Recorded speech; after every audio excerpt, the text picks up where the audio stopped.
Mr. Eshwar Sridharan, co-founder of COO Exotel TechCom.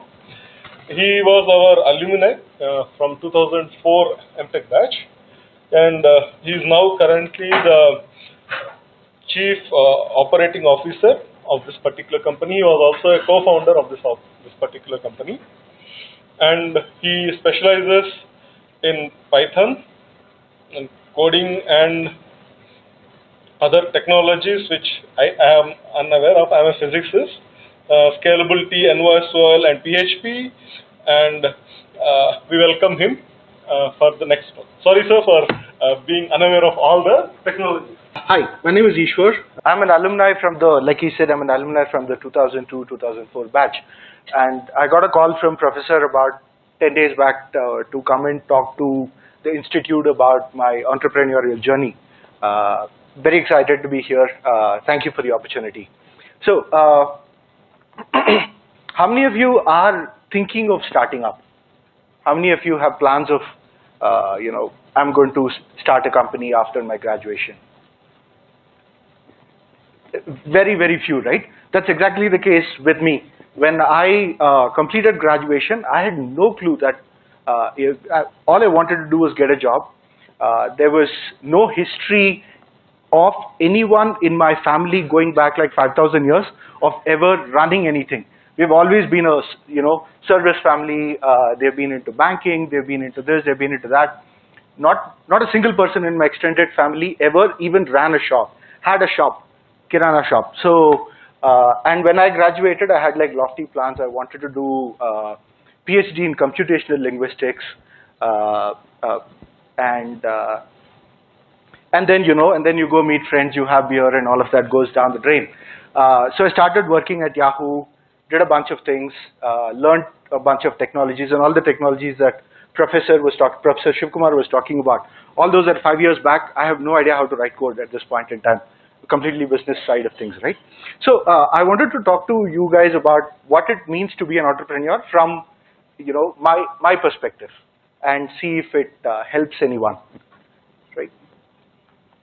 So, this is my company. We started about 7 years back. At this point in time, we are India's largest cloud telephony platform. We got like a little pittance of funding about 7 years back, 2.5 crores, and we have been running the company, and we have been profitable ever since. We have been we are a broad-based platform. Last year, for example, we powered 4 billion calls, bunch of stuff. This is standard marketing stuff. Don't read too much into this. Okay, I had 2 interns from IIIT-B during for the summer internship, and these guys were doing AI/ML. They were doing some courses on AI/ML and so on, right? How many people? How many of the students here are doing courses on artificial intelligence, machine learning? All right. So for those of you who are learning AI and ML, have you guys read this book? Or have you guys heard of this book? No? Yes? All right. So there's a fantastic book written by this guy called Ray Kurzweil. He talks about what is called a technological singularity. And according to him, we are going to achieve like true artificial intelligence in the real sense of the word, and human beings are going to achieve immortality by the year 2045. It's a very interesting book to read if you guys are really interested in artificial intelligence and machine learning, right? I'm not talking about SciPy, NumPy, Python NLTK. Those are tools that will help you get a job. But if you read this book, the future is actually very, very different. And that kind of shows up even now, right? Your friends who might be in startups, who might be thinking of starting up, they're obsessed with this thing called valuation. You guys must have heard the term of valuation, right? Increasingly in the future, your traditional things, it's easy to give a valuation, but the type of technologies that we're going to create in the future, the type of startups that we're going to create in the future, it's going to be increasingly difficult to do this valuation exercise, mostly because we don't know what the future holds. Technology is growing at that faster rate. please read this book, to get some more context. So I'm not here to talk about what is my company valuation, how do I get funding for my company and all of that. There are no experts in this. There are going to be no experts in this. You just take a big round number and pull it out of your ass, and that's the valuation of your company. So forget about valuation if you're thinking of starting a company. Think about the value that you're going to add to your clients, right?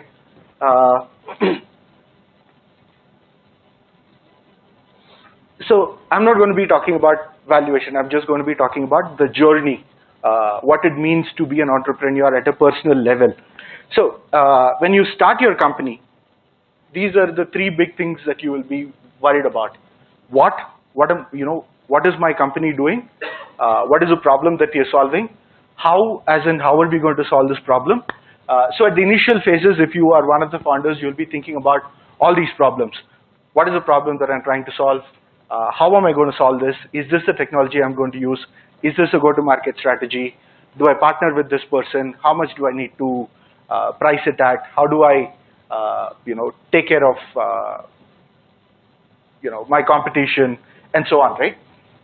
Over a period of time, so when you start at first, you'll be thinking about this whole thing. You'll be the one person who'll be thinking about the what, the how, and the who. And over a period of time, you will learn to have clarity on what is it that you're going to solve, which becomes the vision of your company. This is what I'm going to do. This is what my company is going to do. And soon, so the first thing to go away from you is the how, right? You will hire people, and assuming you hire smart people, they will take care of the how part of things. How am I going to solve this problem? I have to scale MySQL. I have to do this. I have to go to this market. How will be solved by the people, the initial people that you hire, or your co-founders that you work with. Then you think about the what part of it. What is a big problem that I'm going to solve? Come up with a vision statement. And once the vision statement is in, you figure out who's going to solve this problem. Okay. So this is, okay, I guess I'm a little confusing here. Perhaps this will explain this a little better. Are you guys familiar with cohort analysis? Okay, so I'll start from the basics, right?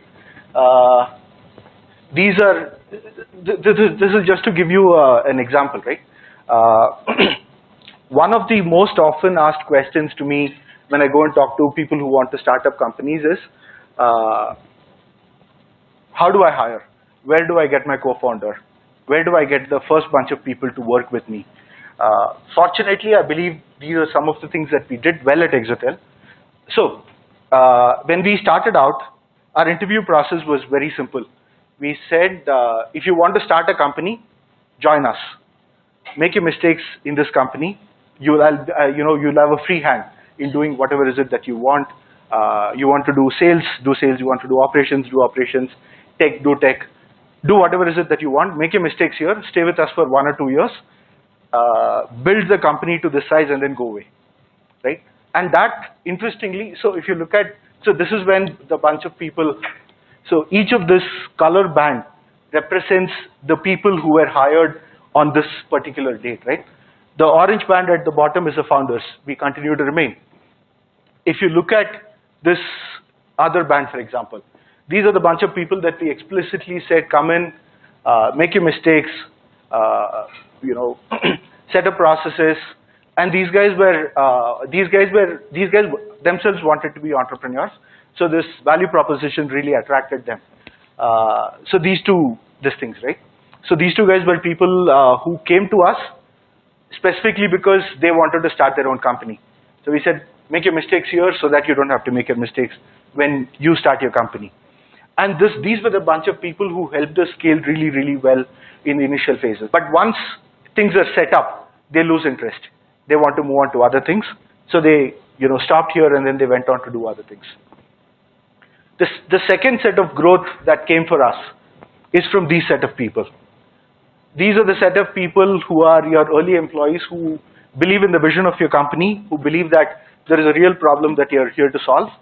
And if you look at this thing, so these guys started with us early on in the organization, and they continue to remain throughout the length of the organization. and similarly there is another bunch of people here, right? So at various points in time, it's important for you to, as an entrepreneur, it's important for you to work with different kinds of people. The same type of people who will help you build a company from here to here will probably be the worst type of, will most probably not be the people who can take this company from here to there. You need fresh set of hands, so you need to kind of figure out what kind of people you need to be working with. The second learning that I had, so to speak, is to never compromise on your vision.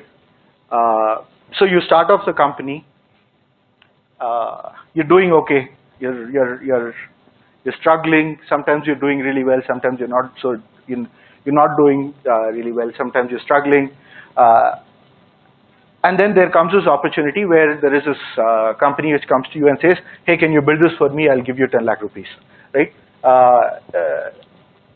It's very tempting because on the one hand, you're here with no money in hand. You don't know where, I mean, you don't know if you have the money tomorrow to put petrol in your bike, so you take a cycle. And then there is this guy who comes and gives you 10 lakhs and say, hey, build this for me. It's very easy to fall into that trap.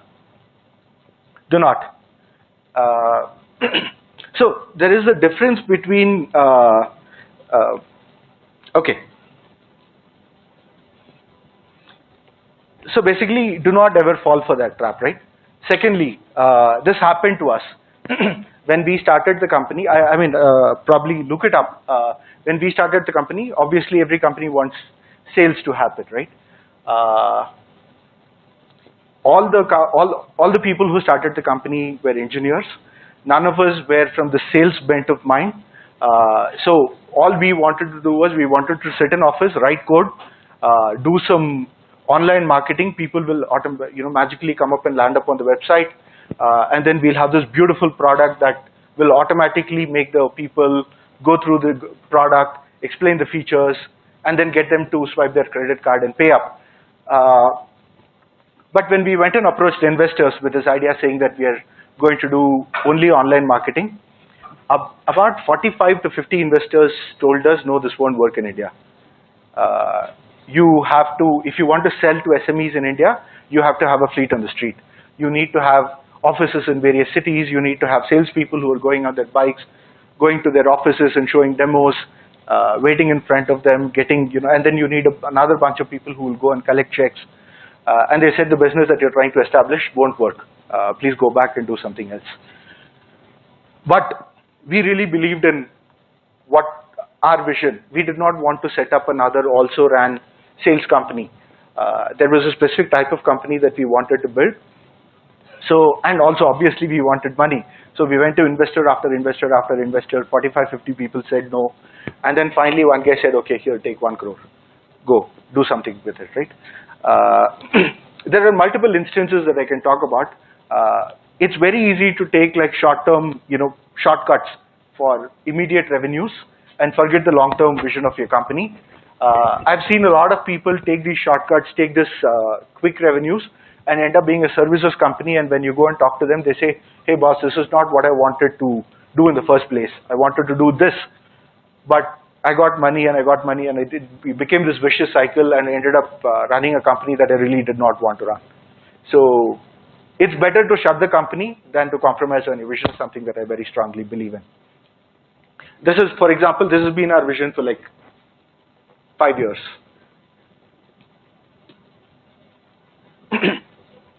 Some of the other stories are, as a founder or as an entrepreneur, you guys have to keep this in mind. Your ethics are the ones that define the company's ethics. Your ethics will continue to live on, right? For example, about 6 years back, one of our clients called up one of our salespeople, and he was really rude on the phone, and he said some really, really nasty things that he should not have said. And this guy was like sitting in the corner and crying, and he says, I don't know why he shouted at me like this. I just wanted to sell something to him, whatever. So, I mean, he was an existing client. He was a paying client. I called up that client, and then I told him, boss, this is no way for you to talk to my employee. Here, take your money back. Never come back to my company and never speak with anyone in my company. This happened about 6 years back, and I hadn't spoken about this to anyone else. But somehow this legend carries on, right? So people keep talking about this. And then I went to one of the inductions of the salespeople, and then there are these people talking, saying that, 6 years back this happened. And this is why my manager, who has hired me, will also take care of me. He or she will make sure that my clients do not bully me. I'm respected in this company. So if you are an entrepreneur, your initial set of ethics is very important, because whether you like it or not, these stories continue to remain. People will talk about these things. People will make decisions based on some of the ethical things that you've made. The other thing is, I remember about 5 years back, one of our vendors came and gave me an IPL ticket, IPL finals ticket. No, not so some Bangalore, some match that is happening in Bangalore. I think it was between CSK and Bangalore, RCB. And I remember telling, I will not receive any gift from any of my vendors because it's ethically wrong. We don't have a policy. Nothing was written saying that you should not accept something from a vendor. But even today, if you go and if a vendor comes and says gives you a pack of chocolates, if a vendor comes and gives you an IPL ticket or a football ticket or a movie ticket, no one picks it up. And this is because of the initial ethical decisions that you made, right? So if you are starting a company, keep this in mind. Whether you like it or not, your ethics is what defines the ethics of your company. You might have different things in writing, but these stories will go on, and make sure that you have your set of ethics right. And a few other things that I just want to leave you with. There are no born entrepreneurs. Most of the entrepreneurs are made entrepreneurs. They learn in the job. It's just like another job. When you go and learn how to scale MySQL in an organization, in a similar way you learn to scale a company. That's pretty much it, right? These are my final thoughts for those of you who want to start a company. Introspect a lot. Your ethics are what defines the ethics of the company. You need to be self-aware because you are the one who's setting the vision. You're the one who's responsible for 100, 200, 400 people's careers. You need to make sure that so basically introspect a lot, be self-aware, take vacations, pick a hobby. These are some of my learnings as an entrepreneur, minus all the valuation and all that hoopla, right? So this is my life as an entrepreneur. These are some of my learnings that I wanted to share with you guys. Thank you.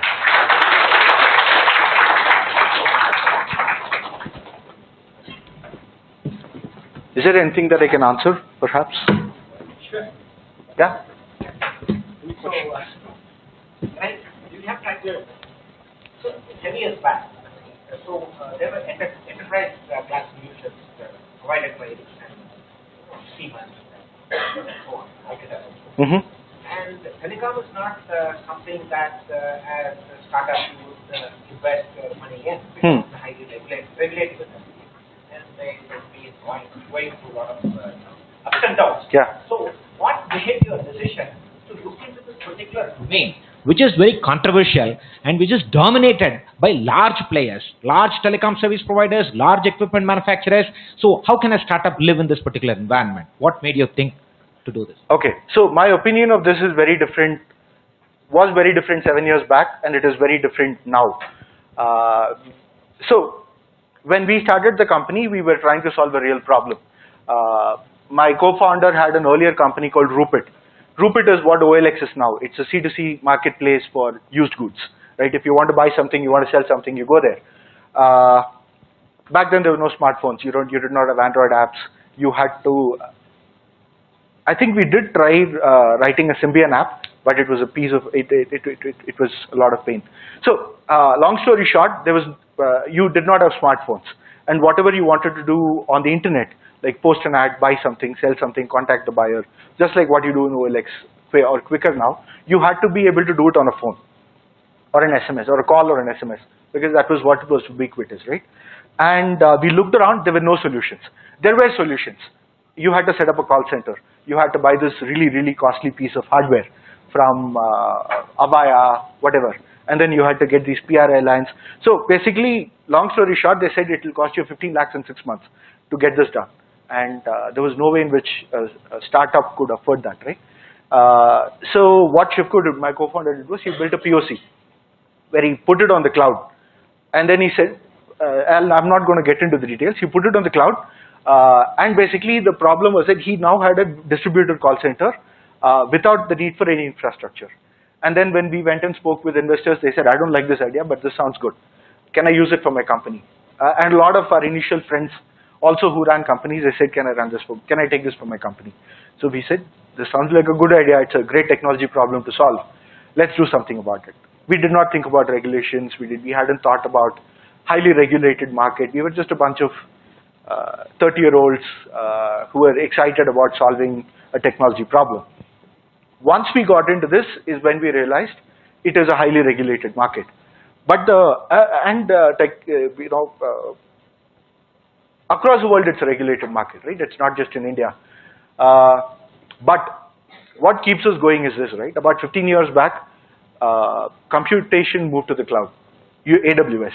And we all saw multi-billion-dollar, I mean, AWS is a multi-billion-dollar company right now. And around AWS itself, there are a lot of, ecosystems that are being created. One of which is our my classmate Paddy. I think he sold this company called 8kmiles.com. So huge opportunity, multi-billion-dollar opportunity was created. At this point in time, communication is also moving to the cloud. We are seeing the same trend. Computation moved to the cloud 15 years back. This is moving to the cloud now. We are in the right place at the right time. Just in India, it's a $6 billion. Enterprise communications is a $6 billion market. It's up for grabs. Someone is going to do it. Might as well be us. So that's our line of thought. That's what keeps us going today. It is regulated, no doubt, but that's a business. So I have a question related to your student days. So I would like you to kind of recall your student days and answer these three questions. One is, what is it that you are glad you learned in your college? What is it that you wish you had learned in your college? And the third is, what is it that you would advise your juniors to concentrate on in their, years before graduation? Okay. What I learned in college was, you mean IIIT? Yeah, let's make in my earlier college, I didn't learn anything. Okay. At IIIT, I'm very glad, this was Professor Srinath's class. I'm very glad that I learned context-free grammar, Chomsky's hierarchy. So that kind of changed my life in the way I think. So yeah, that has been my biggest learning in college. What I wish I had learned at college is, I wish I had bunked college more, gone out, spoken with. I mean, basically, I was a classic geek, computer science geek, who sat on his desk and wrote code. I wish I spent more time outside, meeting people, learning new things. College is not just about sitting in the class and doing random stuff. So that is the second thing I wish I had done. What was your third question? What would you advise your juniors to focus on in the college, not outside?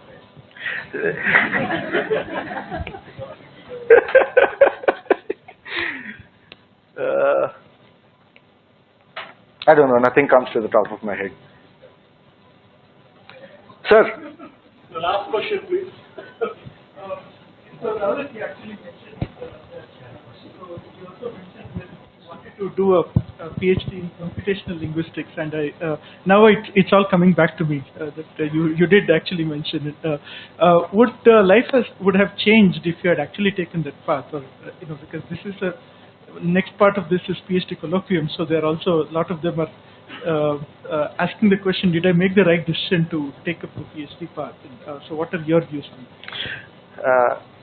I still want to do PhD in computational linguistics, but I don't know if my mind is as sharp as it was 10 years back.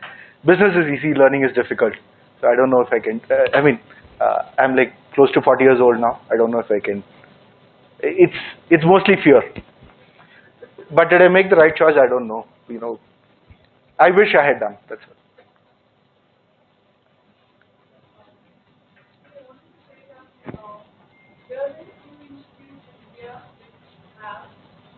Dedicated course competition.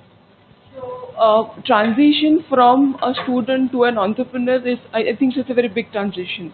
Yeah, I would assume so. My question to you is, what kind of skills does an entrepreneur need which is not taught in, which you believe you don't get while you are a student? Like you don't get while you are in institutes or you are in, when you are studying. And because I come from a social science background, I wanted to ask what suggestion do you want to give to the government? Because the government now needs to focus on the skills that cater to the emerging markets, because traditional skills are getting obsolete. So what kind of new skills should the government focus on? So to answer your first question, the one thing that is not taught anywhere but which an entrepreneur really needs is EQ. In a given day, you will go through major ups and downs. On one day, you will win a big client, and in the evening, you would have lost a bigger client or whatever, right? One day, your company is close to getting shut down. The next day, one investor is talking to you and say, I want to put $10 million in your company. Equanimity is something that is never taught anywhere. Perhaps it's taught in houses, not in my house. But that is something that, whether you go, right out of your institute and start a company, or whether you start a company when you're 30 years old, you'll have to learn it. I think that's the single biggest thing that is not taught. The second thing is, I'm a very opinionated person, so please, don't mind me. I think the government's job is to just stay away from things, focus on providing school education, focus on health. Basically give education, food, and health to people, and just stay away from everything else. People are more than capable of taking care of themselves. Controversial, whatever, but that's my opinion. Yeah, thank you. Thank you. Thank you very much for the talk. Thank you.